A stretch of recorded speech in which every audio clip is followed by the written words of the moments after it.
ძვირფასო თანამემამულეებო, მოგესალმებით. დღეს თქვენთან ერთად ვისაუბრებთ სომხეთის პრემიერ-მინისტრის განცხადებებზე, რომელიც გაკეთდა ამ ვიზიტის შემდეგ JD Vance-ის, ამერიკის ვიცე-პრეზიდენტის და ასევე შევეხებით ძალიან მნიშვნელოვან შედეგებს უკვე აზერბაიჯანში JD Vance-ის ვიზიტის. ვისაუბრებთ კონკრეტულად რა ტიპის შეთანხმებები დაიდო და რას გულისხმობს ეს. რატომ საუბრობთ ასევე სომხეთის პრემიერის გუშინდელ ინტერვიუზე, სადაც რიგი მნიშვნელოვანი განცხადება გააკეთა? პირველ რიგში, იმიტომ რომ ეს ფართო საკითხებს ეხება და მათ შორის გააკეთა განცხადება, რომელიც შეეხება კონკრეტულად ამ ეკონომიკურ თანამშრომლობასაც, მაგრამ ამის მდგენელი მნიშვნელოვანი ნაწილი იყო რკინიგზის საკითხი. სომხეთი აპირებს რკინიგზის ნაციონალიზაციას, დღესაც მას ეკუთვნის რკინიგზა როგორც საკუთრება, თუმცა ამავდროულად ოპერატორი, ვინც მართავს სომხეთში რკინიგზას, წინა ხელისუფლების, პრორუსული ხელისუფლების ქმედების და გადაწყვეტილების შედეგად არის რუსეთის რკინიგზა. შესაბამისად, ეს წარმოადგენს ერთ-ერთ სერიოზულ დაბრკოლებას თანამშრომლობის შექმნის მიმართულებით.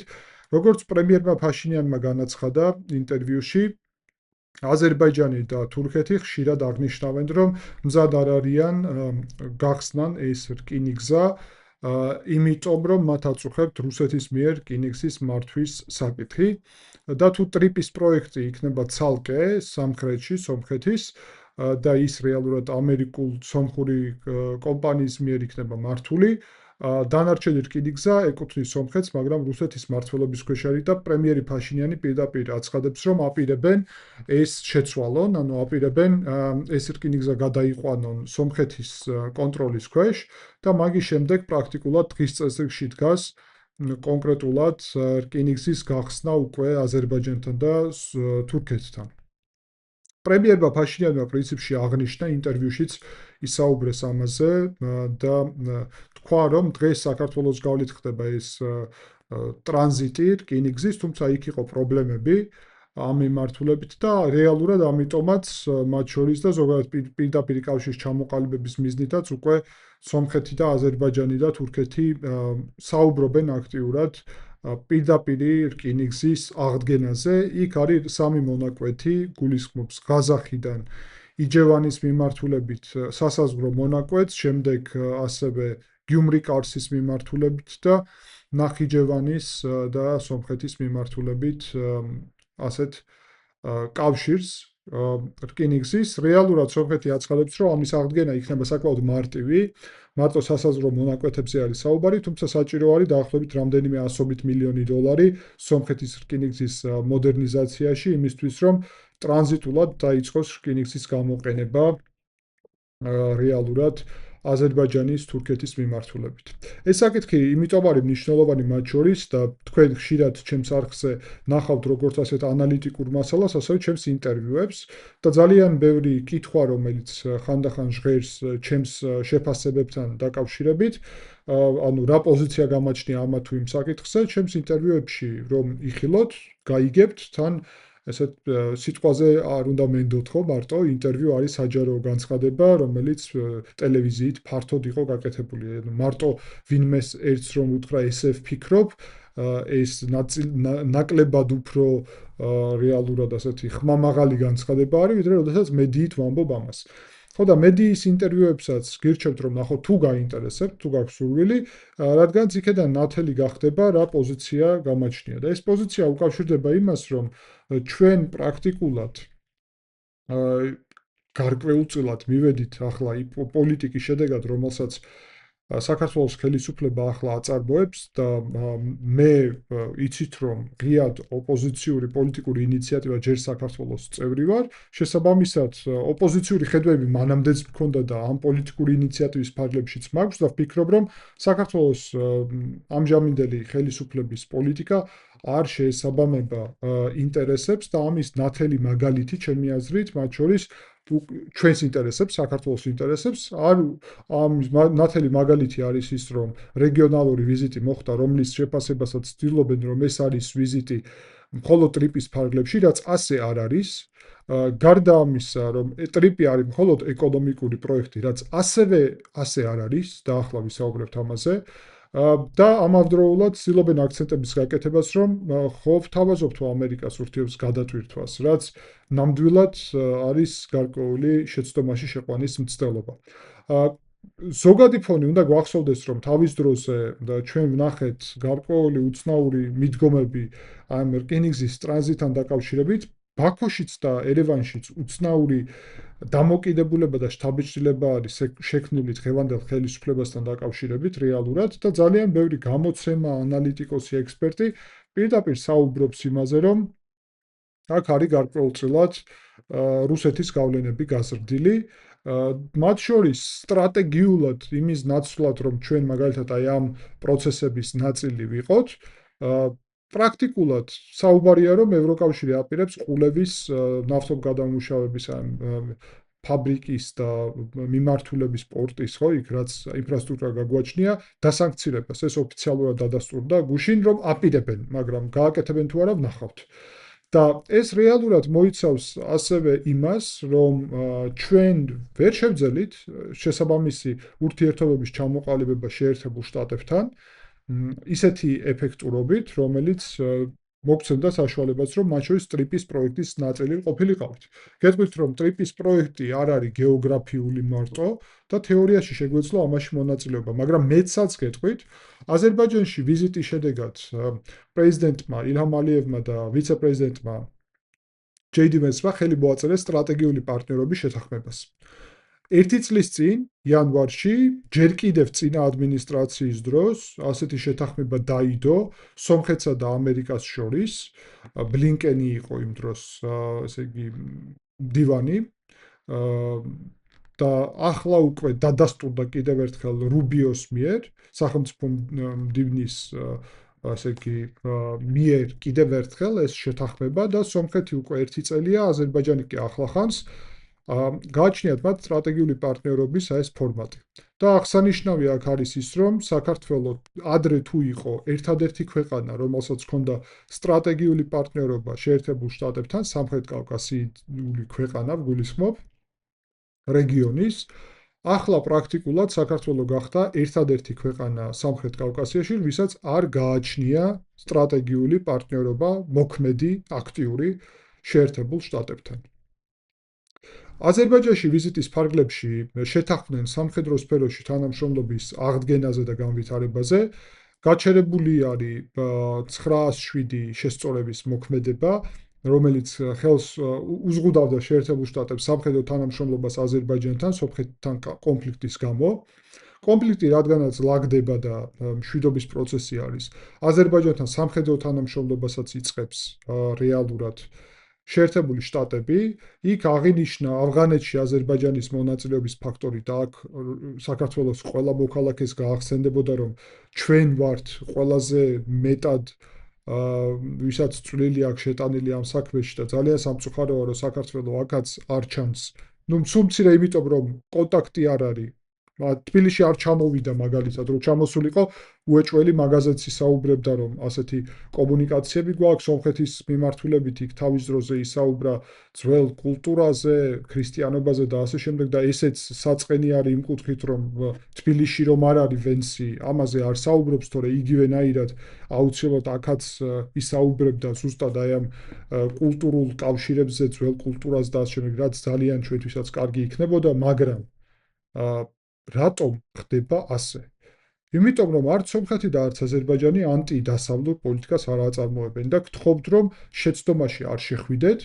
ჩემი პოზიცია არის და არ გეგონოთ, რომ მიმდინარეობს, აი რასაც ახლა ოცნება ცდილობს, რომ ცალკე ევროპის მიმართულებით და ცალკე ამერიკის მიმართულებით აქვთ ესეთი პოლიტიკა.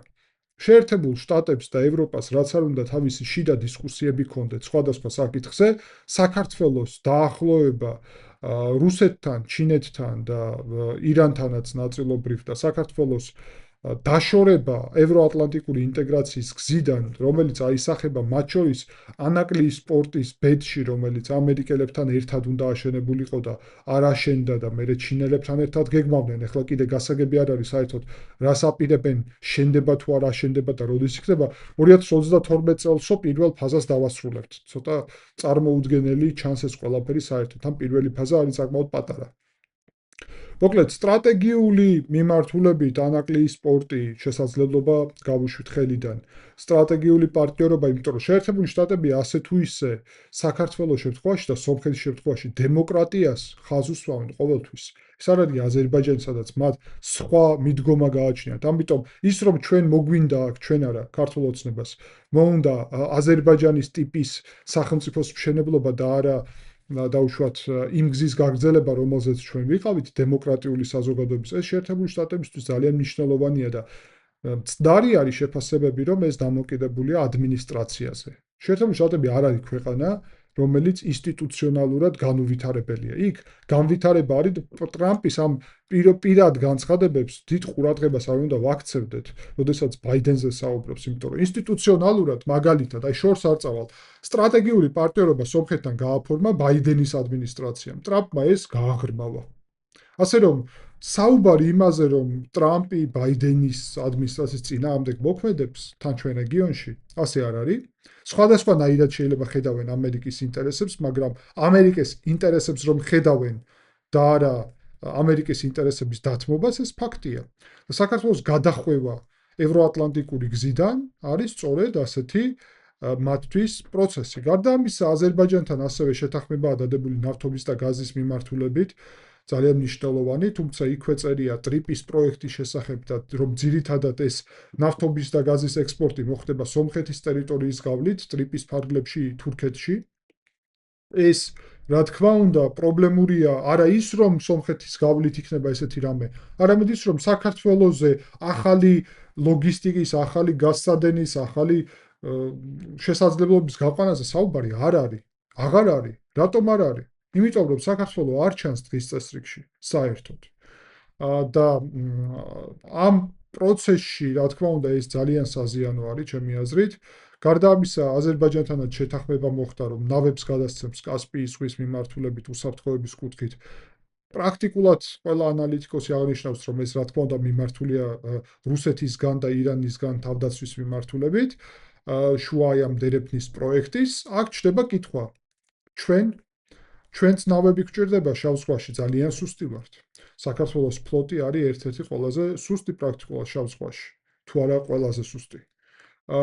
და პრინციპში შეგვიძლია თქვა, რომ ყველაზე სუსტი, კი ბატონო, აი ესე ობიექტურად რო შევაფასოთ, ყველაზე სუსტი ფლოტი შავ ზღვაში და ძალიან პირდაპირ ვთქვათ და ჩვენ გვჭირდება დახმარება და მხარდაჭერა ამ კუთხით. და ამ კუთხითაც პრაქტიკულად წინსვლა არ გაგვაჩნია.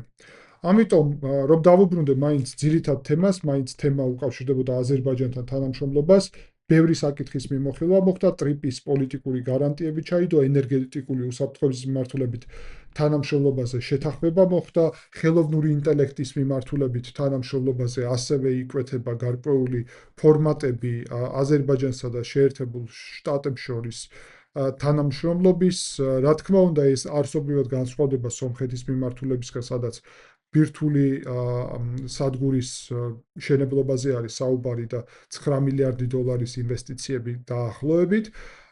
თუმცა ტერორიზმთან ბრძოლა კიდევ ერთი მნიშვნელოვანი თემა რჩება, განსაკუთრებით ირანის მიმართულება. საინტერესოა, რომ ჯეი დი ვენსმა აღნიშნა, რომ რეალურად შეერთებული შტატების პრეზიდენტის გარდა პრეზიდენტი ალიევი არის ერთადერთი პრეზიდენტი, რომელსაც გააჩნია კარგი ურთიერთობები თან, ესე იგი, თურქებთანო, თან ებრაელებთან.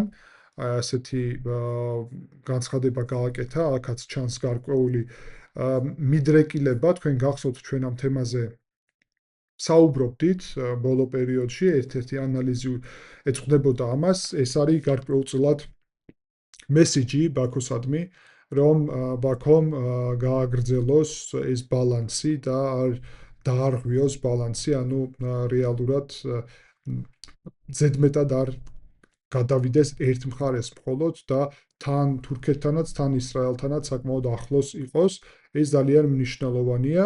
სოკარსა და ექსონმობილს შორის ახალი შეთანხმება დაიდო, რომელიც ასევე გრძელვადიანად ენერგოუსაფრთხოებას და ნავთობის და გაზის სფეროში თანამშრომლობას გულისხმობს. გარდა ამისა, სამხედრო თანამშრომლობის კუთხით, ნავების გარდა საუბარია ასევე გარკვეულ შესაძლებლობებზე, რაც რუსეთისგან და ირანისგან უფრო, ასე ვთქვათ, დამოუკიდებელს და ძლიერს და უსაფრთხოს გახდის, მათ შორის აზერბაიჯანსაც. რა თქმა უნდა, საუბარი იმაზე, რომ ამერიკის ინტერესი, მე ამასაც ვაკვირდები, რა თქმა უნდა, ქართული ოცნების მხარდაჭერი სხვადასხვა ძალის მიერ, საუბარი იმაზე, რომ ეს მხოლოდ ირანს უკავშირდება, ეს არ არის მართებული ანალიზი. ნამდვილად არ უკავშირდება ეს თანამშრომლობა მხოლოდ ირანს, გულისხმობს ასევე რუსეთსაც და ჩინეთსაც. ანუ აი ამ მიმართულებებით გავლენების შეზღუდვას და რა თქმა უნდა პირველ რიგში ტრიპი არის ეკონომიკური პროექტი, ეს არის დღესავით ნათელი და ჩვენ ვხედავთ უზარ-მაზარ ამ მიმართულებით ინვესტიციებს. მე დარწმუნებული ვარ, რომ ჩვენ თუ დროულად არ განვახორციელებთ ისეთ სწორ საგარეო პოლიტიკურ ნაბიჯებს, რომელიც უნდა გამომდინარეობდეს შიდა პოლიტიკური ასევე სწორი გადაწყვეტილებებიდან, პრაქტიკულად შეიძლება ბევრი საკითხის მიღმა დავრჩეთ, განსაკუთრებით, როდესაც სომხეთში, როგორც გითხარით, საუბარია რკინიგზის, ასე იგი, რუსეთის რკინიგზისგან ნაციონალიზაციაზე, განსაკუთრებით ფაშინიანმა იმავე ინტერვიუში ისაუბრა იმაზე, რომ ოლიგარქს არ მივცემთო საშუალება, სამველ კარაპეტიანზე არის საუბარი, რუს ოლიგარქზე, რომელსაც 5 მილიარდი დოლარი გააჩნია, რომელიც ჩამოვიდა და ეკლესიის მხარდაჭერის ლოზუნგით პოლიტიკაში ჩაერთო. არ მივცემთ საშუალებასო, რომ სახელმწიფო მიიტაცოს და ესეთი საკმაოდ პირდაპირ და მკაცრი განცხადება გააკეთა. ეკლესიის კონტექსტშიც ფაშინიანმა თქვა, რომ რეალურად ეს არის გარე სახელმწიფოს გავლენა ეკლესიაზე და სწორედ ამიტომ კატრიჩნესისანის, ანუ გარეგინ მეორის გან ეკლესიის გათავისუფლებას ალტერნატივა არ გააჩნია. აშკარა არის, რომ სომხეთში კარგად იაზრებენ საფრთხეებს, რომელიც მომდინარეობს რუსეთისგან სხვადასხვა მიმართულებით და იცდებიან, როგორც ჩანს, აი ამ არჩევნების კონტექსტშიც ეს საფრთხეები მაქსიმალურად თავი აარიდონ ამ საფრთხეებს. მეორე მხრივ, აქვე აღსანიშნავი არის, რომ ტრიპის პროექტიც პრაქტიკულად გადავიდა სხვა ეტაპზე ამ ვიზიტით და რეალურად ასევე ხედავთ სომხეთსა და აზერბაიჯანს შორის ასევე სამშვიდობო პროცესთან ერთად ამერიკის კიდევ უფრო დიდ ჩართულობას აქვს. შესაბამისად, ეს ყველაფერი ძალიან მნიშვნელოვანია, ამას ყველაფერს დიდი გრძელვადიანი ეფექტი გააჩნია ორივე ქვეყანასთან თანამშრომლობის. უბრალოდ მე ვფიქრობ, რომ ჩვენ აქედან საკმაოდ ვზარალობთ და დარწმუნებული ვარ ამაში, რადგანაც ხელიდან ვუშვებთ ამ ყველა შესაძლებლობას, რომელიც ეფუძნება ნდობაზე, ნდობა კი რეალურად გამქრალია და პირველ რიგში მომდინარეობს ანტიდემოკრატიული ნაბიჯებიდან, რეპრესიული კანონმდებლობიდან, არა ინკლუზიური გარემოდან, გულისხმობ პოლიტიკურ გარემოს და ამავდროულად, რა თქმა უნდა, მკვეთრად ისეთი ნაბიჯებისგან, რომელიც ჯერ რუსეთის ინტერესებს აყენებს აქ პრიორიტეტში, მე ვფიქრობ და დარწმუნებული ვარ და ჩვენი პოლიტიკური ინიციატივის პოზიციაც ზუსტად ეგ არის, რომ ჯერ საქართველოს ინტერესები უნდა დავაყენოთ, მათ შორის აი ამ კონტექსტში და რა ნამდვილად ჯერ საქართველოს ინტერესი იქნებოდა პირველ რიგში, რომ ჩვენ მიგვეღო რაც შეიძლება მეტი ამ თანამშრომლობისგან, ანუ თუ შეერთებული შტატები კავკასიაში ასეთ აქტიურად შემოდიან, ყველაზე მეტი უნდა მიეღო საქართველოს, რადგანაც ჩვენ გაგვაჩნია შეერთებულ შტატებთან ყველაზე ხანგრძლივი და გრძელვადიანი თანამშრომლობის გამოცდილებაც, კავშირებიც და საერთოდ ძალიან ახლო ურთიერთობებიც და ამ ყველაფრის დავიწყება, უარყოფა, დანგრევა არ შეიძლება, ეს არის მცდარი ჩემი აზრით. დიდი მადლობა ძვირფასო თანამემამულეებო ყურადღებისთვის, შეხვდებით შემდეგ გადაცემაში.